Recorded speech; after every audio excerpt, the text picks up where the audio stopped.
শুভ সন্ধ্যা। আবারও ফিরে এসেছি গল্প করব বলে।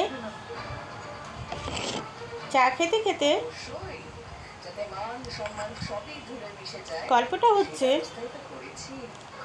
জীবনে চলতে গেলে সব থেকে বেশি প্রয়োজন হয় মানিয়া।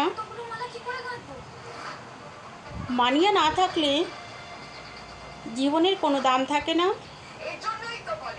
আর কোনো বন্ধুও তার কাছে থাকে না, আর সময়েরও কিছু দাম থাকে না। তাই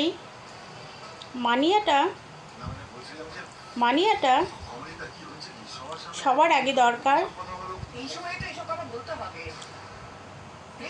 মানিয়া থাকলে বন্ধু এমনি থেকে চলে আসে, তখন তার সময়েরও অনেক দাম থাকে।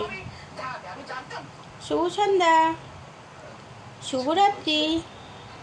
আপনারা সবাই ভালো থাকুন, সুস্থ থাকুন। Good night.